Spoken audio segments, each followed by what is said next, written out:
여러분 안녕하십니까? 계속해서 대구 경북 소식 전해드립니다.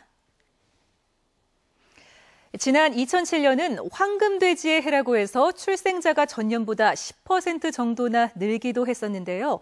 이 아이들이 벌써 초등학교에 입학합니다. 휴일인 오늘 문구점이나 백화점 등지에는 가방이나 학용품 등 새학기를 준비하려는 부모와 아이들로 활기가 넘쳤습니다. 서성원 기자입니다.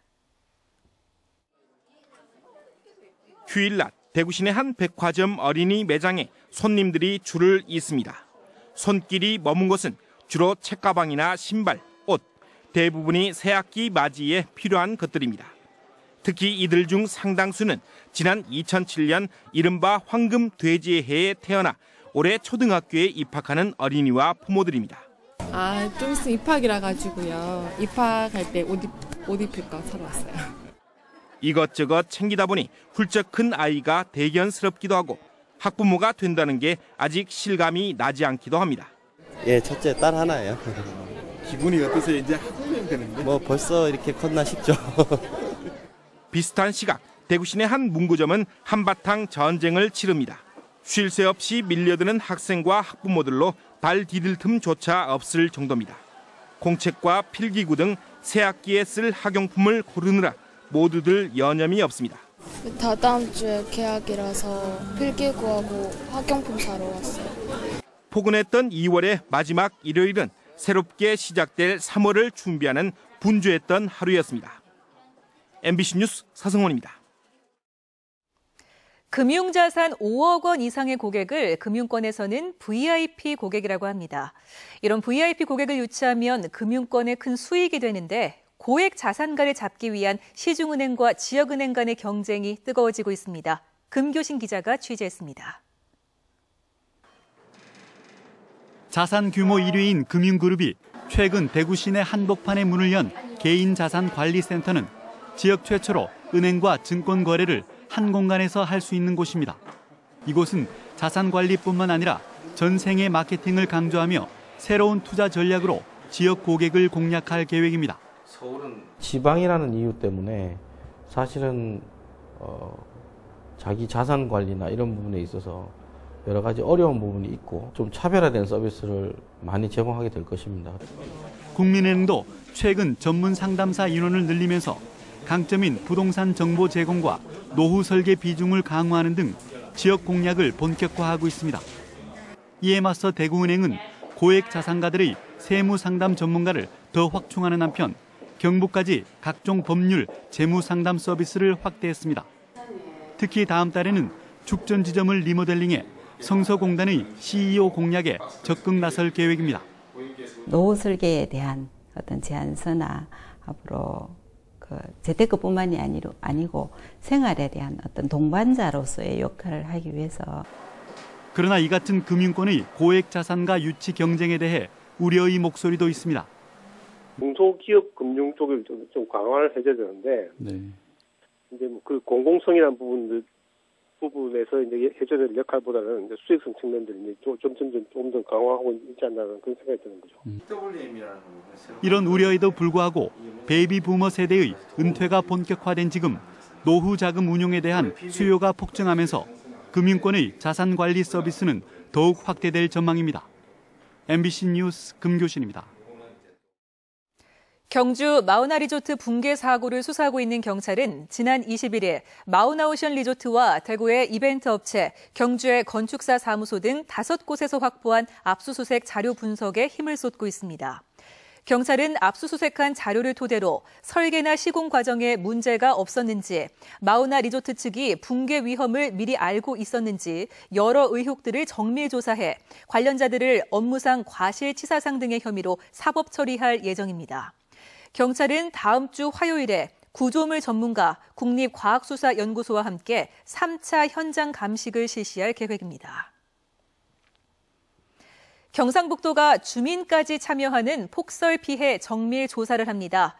이번 조사는 포항과 경주, 울진, 영덕, 북부권 등 4개 권역으로 나눠 오는 26일까지 하는데 중앙재난안전대책본부에서 피해액이 확정되는 대로 빨리 재난지원금이 지급될 수 있도록 할 방침입니다.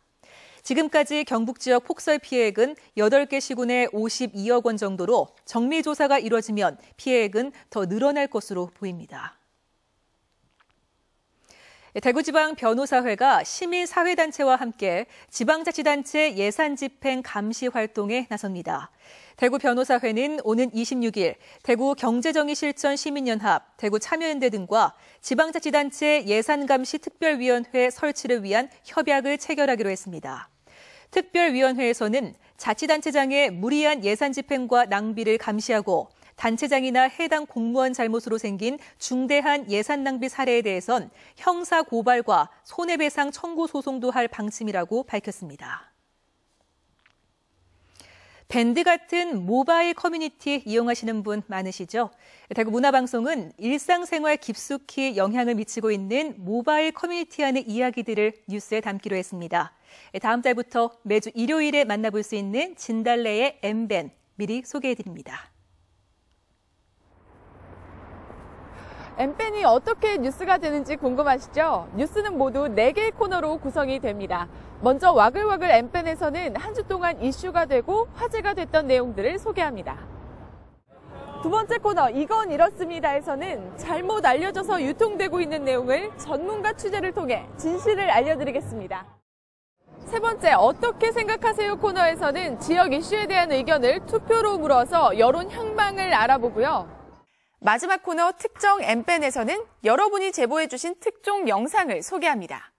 밴드가 뉴스가 되는 세상, 진달래 M밴은 다음 달부터 매주 일요일 이 시간을 통해 방송됩니다. 많은 시청과 관심 부탁드립니다. M밴지기 진달래였습니다. 내일 밤 대구 일부 지역에 흐린 수돗물이 나올 것으로 보입니다. 해당 지역은 중구 남산 1동에서 4동, 동구 신암 2, 3동, 남구 대명 1동에서 10동, 대봉 1, 2동, 봉덕 1, 2, 3동, 이천동, 북구 대현동, 수성구 황금동 중동, 달서구 두류 1, 2동입니다.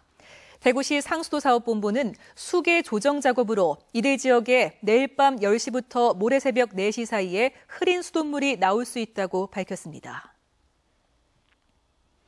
정부가 추진하고 있는 매월 마지막 주 수요일 문화가 있는 날 제도에 따라 대구 중구청은 오는 26일 동성로 야외무대에서 로드아트 공연을 열 계획입니다. 중구청은 또 근대문화체험관 계산예가 야간 개방, 김광석길 버스킹 공연 등의 다양한 문화 행사를 열고 봉산문화회관의 공연과 전시를 입장료 1,000원으로 이용할 수 있도록 했습니다. CGV를 비롯한 일부 영화관에서도 오후 6시부터 8시까지 상영되는 영화를 5,000원에 관람할 수 있는 한편 갤러리 분도 등 일부 사설 갤러리도 무료 입장이 가능합니다. 신경주 역세권 개발계획 수립이 내년 이후로 미뤄지게 됐습니다. 지난해 국토교통부로부터 승인을 받은 개발계획은 사업성 확보가 어려워 내용 변경이 불가피하기 때문입니다. 김병찬 기자입니다. 신경주 역세권 개발 계획은 당초 지난해 5월 국토교통부로부터 승인을 받았습니다. 개발 면적은 역세권 98만 제곱미터, 양승자 가습기 배후산업단지 39만 제곱미터였습니다. 하지만 배후산업단지의 조성 원가를 추산한 결과 주변 산업단지에 비해 훨씬 더 비싼 제곱미터당 120만 원으로 예상돼 분양이 어렵다는 결론이 나왔습니다. 이에 따라 땅값이 비싼 평지는 줄이는 대신에 땅값이 싼 임야는 새로 편입해서 전체 면적은 늘리기로 했습니다. 산업단지 면적을 66만 제곱미터로 확대하고 분양가는 제곱미터당 70만 원대로 낮추겠다는 방침입니다. 가격 경쟁력이 없으면 요즘 같은 불경기에 입주기업 유치가 어렵고 그렇게 되면 산업단지를 포함한 전체 역세권 개발 사업의 추진이 어려울 수도 있다는 위기의식 때문입니다. 역세권 단지의 경쟁력과 사업성을 높이기 위해서 산업단지 규모를 확대하는 등 해서 현재 개발계획의 변경과 실시계획을 병행해서 추진을 하고 있습니다. 개발업체 측은 올 하반기에 변경 내용을 확정하고 내년 상반기에는 국토교통부의 승인을 받는다는 계획입니다. 또 역세권 개발은 당초보다 2년 늦춰 산업단지 개발과 함께 2019년에 동시에 마무리할 방침입니다. 한편 경주시와 개발업체는 신경주 역세권 개발의 사업성 증대를 위해서 단지 내 하천을 정비하고 도로를 4차선으로 확장하는 한편 양승자 가습기 진입 도로를 개설키로 하는 등 다양한 기반 시설 사업을 서두르고 있습니다. MBC 뉴스 김명창입니다. 국토교통부에 따르면 울릉군의 표준지 공시지가 상승률은 해양관광단지 조성과 해양연구센터 건립, 일주도로 개설 사업 등의 영향으로 지난해 16.6%보다 9.7%포인트 높아진 26.3%로 전국 시군구 가운데 1위를 기록했습니다. 독도의 표준지 공시지가는 종전지가가 워낙 낮게 책정된 데다 저반시설 보강과 입도객 증가 등에 힘입어 무려 49.5%나 올랐습니다. 봄철 산불 예방을 위해서 소방산과 주황산 국립공원 내 일부 탐방로가 다음 달부터 4월 30일까지 통제됩니다. 소백산은 초암사에서 국망봉, 남대분교에서 늦은모기 구간 등 9개 구간, 탐방로 59km가 통제됩니다. 주황산은 월회 1, 2에서 삼폭포를 거쳐 대전사에 이르는 구간을 비롯해 11개 구간, 탐방로 58km가 통제됩니다. 국기원은 2014 세계 태권도 한마당 행사를 오는 8월 포항에서 개최합니다. 이번 대회에는 세계 45개 나라 3,500여 명의 태권도인들이 참가해 품새와 격파 시범 등 12개 종목 59개 부문에서 경쟁을 펼칩니다. 포항시는 전 세계 태권도인과 국내외 관광객 등 12,000여 명이 대회 기간 포항을 찾게 돼 50억 원의 경제 유발 효과를 기대하고 있습니다. 경상북도가 지역 내 잠수 어업에 종사하는 1,820여 명의 어업인들의 진료 지원 범위를 넓혀 대학병원과 한의원, 약국 등 21곳을 추가로 지정했습니다. 지금까지 대구 경북 소식이었습니다.